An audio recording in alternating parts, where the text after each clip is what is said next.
मेरे प्यारे देशवासियों, नमस्कार। कोरोना की दूसरी वेव और दूसरी वेव से हम भारतवासियों की लड़ाई जारी है। दुनिया के अनेक देशों की तरह भारत भी इस लड़ाई के दौरान बहुत बड़ी पीड़ा से गुजरा है। हम में से कई लोगों ने अपने परिजनों को, अपने परिचितों को खोया है। ऐसे सभी परिवारों के साथ मेरी पूरी संवेदनाएं हैं। साथियों, बीते 100 वर्षों में आई ये सबसे बड़ी महामारी है, त्रासदी है। इस तरह की महामारी आधुनिक विश्व ने न देखी थी, न अनुभव की थी। इतनी बड़ी वैश्विक महामारी से हमारा देश कई मोर्चों पर एक साथ लड़ा है।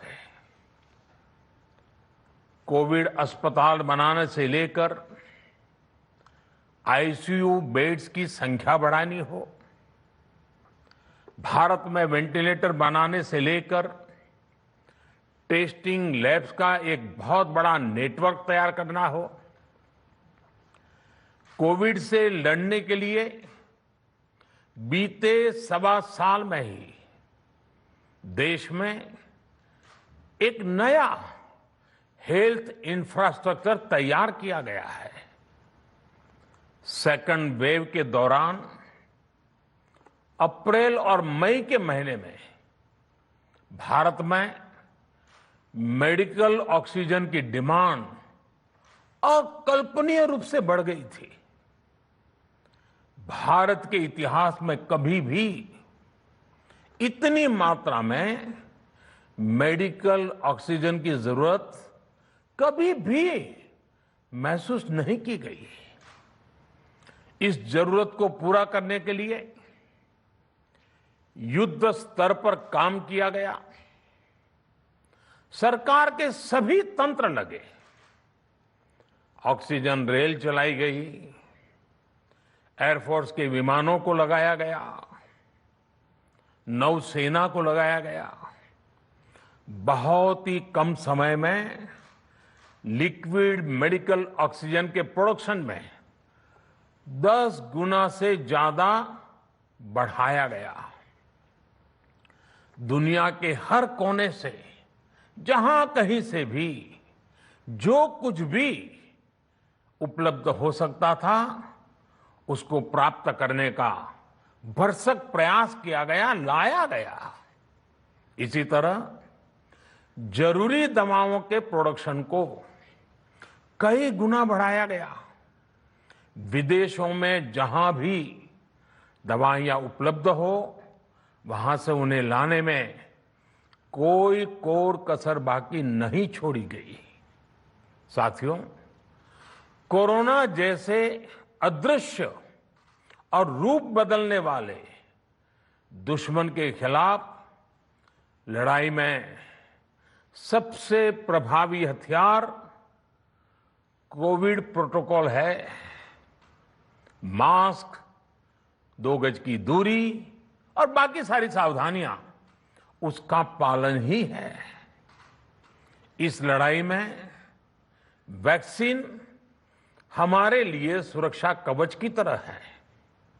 आज पूरे विश्व में वैक्सीन के लिए जो मांग है, उसकी तुलना में उत्पादन करने वाले देश और वैक्सीन बनाने वाली कंपनियां बहुत कम है, इन्हीं गिनी हैं। कल्पना करिए कि अभी हमारे पास भारत में बनी वैक्सीन नहीं होती तो आज भारत जैसे विशाल देश में क्या होता। आप पिछले 50-60 साल का इतिहास देखेंगे तो पता चलेगा कि भारत को विदेशों से वैक्सीन प्राप्त करने में दशकों लग जाते थे। विदेशों में वैक्सीन का काम पूरा हो जाता था, तब भी हमारे देश में वैक्सीनेशन का काम शुरू भी नहीं हो पाता था। पोलियो की वैक्सीन हो, स्मॉल पॉक्स, जहां गांव में हम उसको चेचक कहते हैं, चेचक की वैक्सीन हो, हेपेटाइटिस बी की वैक्सीन हो, इनके लिए देशवासियों ने दशकों तक इंतजार किया था। जब 2014 में देशवासियों ने हमें सेवा का अवसर दिया, तो भारत में वैक्सीनेशन का कवरेज 2014 में भारत में वैक्सीनेशन का कवरेज सिर्फ 60% के आसपास था, 60% के आसपास था। और हमारी दृष्टि में ये बहुत चिंता की बात थी। जिस रफ्तार से भारत का टीकाकरण कार्यक्रम चल रहा था, उस रफ्तार से देश को 100% टीकाकरण कवरेज का लक्ष्य हासिल करने में करीब करीब 40 साल लग जाते हैं। हमने इस समस्या के समाधान के लिए मिशन इंद्रधनुष को लॉन्च किया। हमने तय किया कि मिशन इंद्रधनुष के माध्यम से युद्ध स्तर पर वैक्सीनेशन किया जाएगा और देश में जिसको भी वैक्सीनेशन की जरूरत है उसे वैक्सीन देने का प्रयास होगा। हमने मिशन मोड में काम किया और सिर्फ 5-6 साल में ही वैक्सीनेशन कवरेज 60% से बढ़कर 90% से भी ज्यादा हो गई। 60 से 90, यानी हमने वैक्सीनेशन की स्पीड भी बढ़ाई और दायरा भी बढ़ाया। हमने बच्चों को कई जानलेवा बीमारियों से बचाने के लिए कई नए टीकों का भी भारत के टीकाकरण अभियान का हिस्सा बना दिया। हमने इसलिए किया क्योंकि हमें हमारे देश के बच्चों की चिंता थी, गरीब की चिंता थी, गरीब के उन बच्चों की चिंता थी जिन्हें कभी टीका लग ही नहीं पाता था। हम 100% टीकाकरण कवरेज की तरफ बढ़ रहे थे कि कोरोना वायरस ने हमें घेर लिया। देश ही नहीं, दुनिया के सामने फिर पुरानी आशंकाएं घिरने लगी कि अब भारत कैसे इतनी बड़ी आबादी को बचा पाएगा। लेकिन साथियों, जब नीयत साफ होती है, नीति स्पष्ट होती है, निरंतर परिश्रम होता है, तो नतीजे भी मिलते हैं। हर आशंका को दरकिनार करके भारत ने 1 साल के भीतर ही एक नहीं बल्कि 2 made in India vaccine launch कर दी। हमारे देश ने, देश के वैज्ञानिकों ने ये दिखा दिया कि भारत बड़े बड़े देशों से पीछे नहीं है। आज जब मैं आपसे बात कर रहा हूं तो देश में 23 करोड़ से ज्यादा वैक्सीन की डोज दी जा चुकी है। 23 करोड़। साथियों, हमारे यहां कहा जाता है विश्वासेन सिद्धिः, विश्वासेन सिद्धिः, अर्थात हमारे प्रयासों में हमें सफलता तब मिलती है जब हमें स्वयं पर विश्वास होता है। हमें पूरा विश्वास था कि हमारे वैज्ञानिक बहुत ही कम समय में वैक्सीन बनाने में सफलता हासिल कर लेंगे। इसी विश्वास के चलते जब हमारे वैज्ञानिक अपना रिसर्च वर्क कर ही रहे थे, तभी हमने लॉजिस्टिक्स और दूसरी तैयारियां शुरू कर दी थी। आप सब भली भांति जानते हैं कि पिछले साल यानी एक साल पहले, पिछले साल अप्रैल में जब कोरोना के कुछ ही हजार केस थे, उसी समय वैक्सीन टास्क फोर्स का गठन कर दिया गया था। भारत के लिए वैक्सीन बनाने वाली कंपनियों को सरकार ने हर तरह से सपोर्ट किया। वैक्सीन निर्माताओं को क्लिनिकल ट्रायल में मदद की गई, रिसर्च और डेवलपमेंट के लिए जरूरी फंड दिया गया। हर स्तर पर सरकार उनके साथ कंधे से कंधा मिलाकर चली। आत्मनिर्भर भारत पैकेज के तहत मिशन कोविड सुरक्षा के माध्यम से भी उन्हें हजारों करोड़ रुपए उपलब्ध कराए गए। पिछले काफी समय से देश लगातार जो प्रयास और परिश्रम कर रहा है, उससे आने वाले दिनों में वैक्सीन की सप्लाई और भी ज्यादा बढ़ने वाली है। आज देश में 7 कंपनियां विभिन्न प्रकार की वैक्सीन का प्रोडक्शन कर रही है। 3 और वैक्सीन का ट्रायल भी एडवांस स्टेज पर चल रहा है।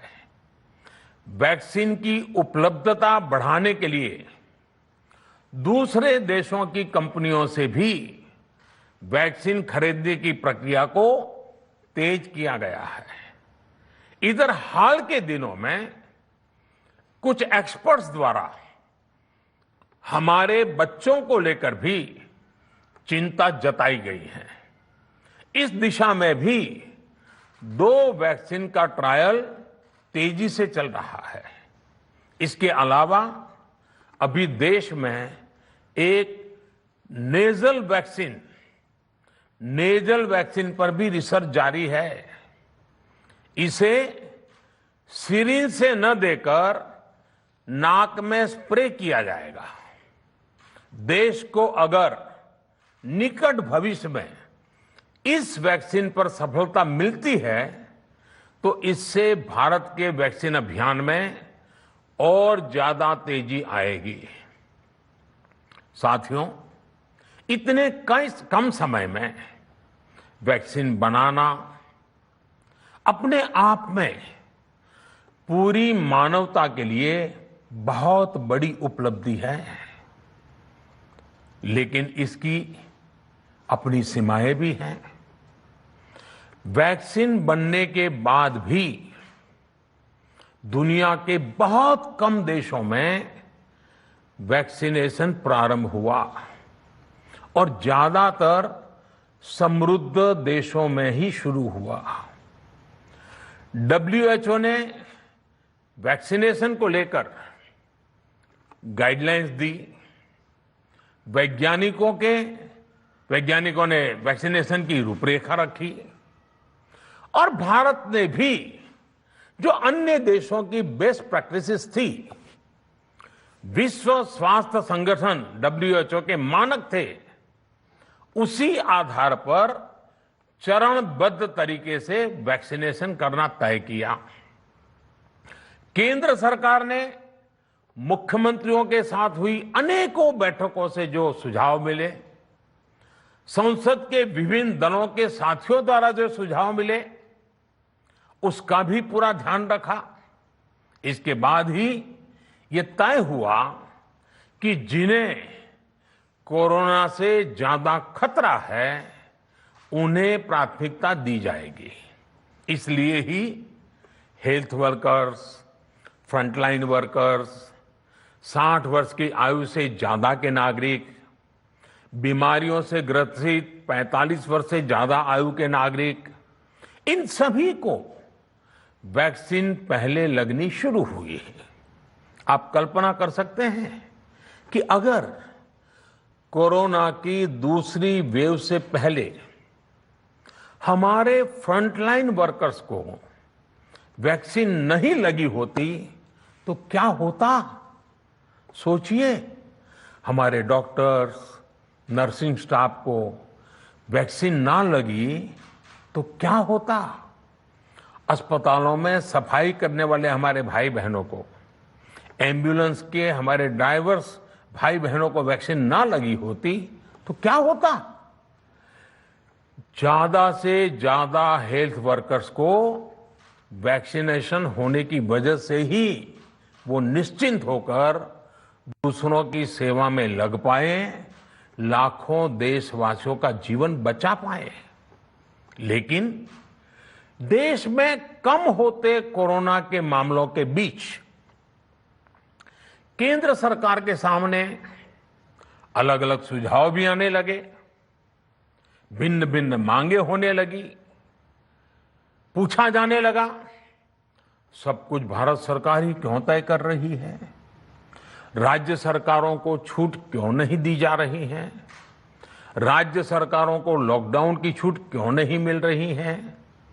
One size does not fit all जैसी बातें भी कही गई। दलील ये दी गई कि संविधान में चूंकि हेल्थ, आरोग्य प्रमुख रूप से राज्य का विषय है, इसलिए अच्छा है कि सब राज्य ही करें। इसलिए इस दिशा में एक शुरुआत की गई। भारत सरकार ने एक बृहद गाइडलाइन बनाकर राज्यों को दी ताकि राज्य अपनी आवश्यकता और सुविधा के अनुसार काम कर सके। स्थानीय स्तर पर कोरोना कर्फ्यू लगाना हो, माइक्रो कंटेनमेंट जोन बनाना हो, इलाज से जुड़ी व्यवस्थाएं हो, भारत सरकार ने राज्यों की इन मांगों को स्वीकार किया। साथियों, इस साल 16 जनवरी से शुरू होकर अप्रैल महीने के अंत तक भारत का वैक्सीनेशन कार्यक्रम मुख्यतः केंद्र सरकार की देखरेख में ही चला। सभी को मुफ्त वैक्सीन लगाने के मार्ग पर देश आगे बढ़ रहा था। देश के नागरिक भी अनुशासन का पालन करते हुए अपनी बारी आने पर वैक्सीन लगवा रहे थे। इस बीच कई राज्य सरकारों ने फिर कहा कि वैक्सीन का काम डिसेंट्रलाइज किया जाए और राज्यों पर छोड़ दिया जाए। तरह तरह के स्वर उठे, जैसे कि वैक्सीनेशन के लिए एज ग्रुप क्यों बनाए गए। दूसरी तरफ किसी ने कहा कि उम्र की सीमा आखिर केंद्र सरकार ही क्यों तय करे। कुछ आवाजें तो ऐसी भी उठी कि बुजुर्गों का वैक्सीनेशन पहले क्यों हो रहा है। भांति भांति के दबाव भी बनाए गए। देश के मीडिया के एक वर्ग ने इसे कैंपेन के रूप में भी चलाया। साथियों, काफी चिंतन मनन के बाद इस बात पर सहमति बनी कि राज्य सरकारें अपनी तरफ से भी प्रयास करना चाहती हैं, तो भारत सरकार को क्यों इतराज हो और भारत सरकार इतराज क्यों करे। राज्यों की इस मांग को देखते हुए, उनके आग्रह को ध्यान में रखते हुए 16 जनवरी से जो व्यवस्था चली आ रही थी, उसमें प्रयोग के तौर पर एक बदलाव किया गया।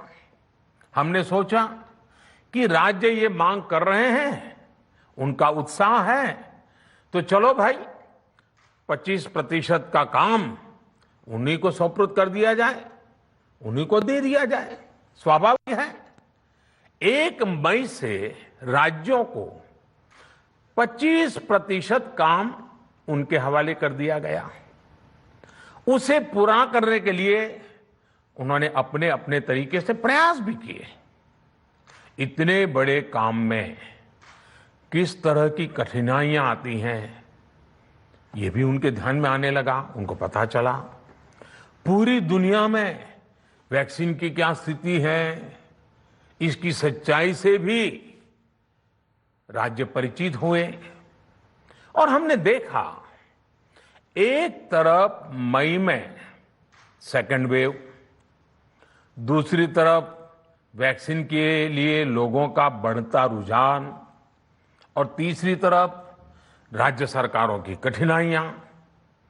मई में 2 सप्ताह बीतते बीतते कुछ राज्य खुले मन से ये कहने लगे कि पहले वाली व्यवस्था ही अच्छी थी। धीरे धीरे इसमें कई राज्य सरकारें जुड़ती चली गई। वैक्सीन का काम राज्यों पर छोड़ा जाए, जो इसकी वकालत कर रहे थे उनके विचार भी बदलने लगे। एक अच्छी बात रही कि समय रहते राज्य पुनर्विचार की मांग के साथ फिर आगे आए। राज्यों की इस मांग पर हमने भी सोचा कि देशवासियों को तकलीफ ना हो, सुचारू रूप से उनका वैक्सीनेशन हो। इसके लिए 1 मई के पहले वाली, यानी 1 मई के पहले 16 जनवरी से अप्रैल अंत तक जो व्यवस्था थी, पहले वाली पुरानी व्यवस्था को फिर से लागू किया जाए। साथियों, आज ये निर्णय लिया गया है कि राज्यों के पास वैक्सीनेशन से जुड़ा जो 25% काम था, उसकी जिम्मेदारी भी भारत सरकार उठाएगी। ये व्यवस्था आने वाले 2 सप्ताह में लागू की जाएगी। इन 2 सप्ताह में केंद्र और राज्य सरकारें मिलकर नई गाइडलाइंस के अनुसार आवश्यक तैयारी कर लेंगी। संयोग है कि 2 सप्ताह बाद 21 जून को ही अंतर्राष्ट्रीय योग दिवस भी है। 21 जून सोमवार से देश के हर राज्य में 18 वर्ष से ऊपर की उम्र के सभी नागरिकों के लिए भारत सरकार राज्यों को मुफ्त वैक्सीन मुहैया कराएगी। वैक्सीन निर्माताओं से कुल वैक्सीन उत्पादन का 75% हिस्सा भारत सरकार खुद ही खरीदकर राज्य सरकारों को मुफ्त देगी।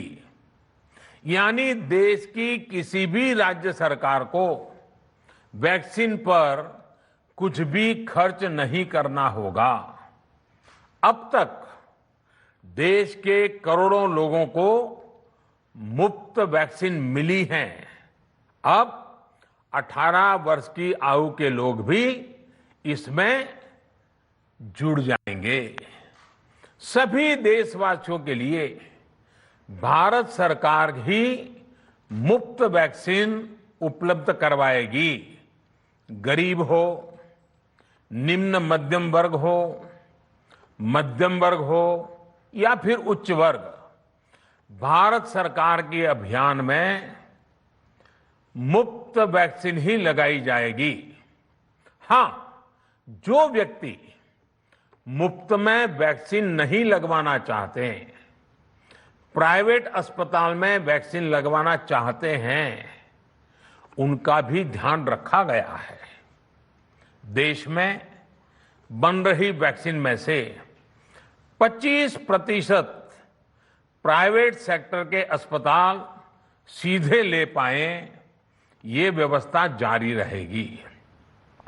प्राइवेट अस्पताल वैक्सीन की निर्धारित कीमत के उपरांत एक डोज पर अधिकतम 150 रुपये ही सर्विस चार्ज ले सकेंगे। इसकी निगरानी करने का काम राज्य सरकारों के पास ही रहेगा। साथियों, हमारे शास्त्रों में कहा गया है, प्राप्य आपदम न व्यथते कदाचित उद्योगम अनु इच्छति चा प्रमत्तः। अर्थात विजेता आपदा आने पर उससे परेशान होकर हार नहीं मानते, बल्कि उद्यम करते हैं, परिश्रम करते हैं और परिस्थिति पर जीत हासिल करते हैं। कोरोना से लड़ाई में 130 करोड़ से अधिक भारतीयों ने अभी तक की यात्रा आपसी सहयोग, दिन रात मेहनत करके तय की है। आगे भी हमारा रास्ता हमारे श्रम और सहयोग से ही मजबूत होगा। हम वैक्सीन प्राप्त करने की गति भी बढ़ाएंगे और वैक्सीनेशन अभियान को भी और गति देंगे।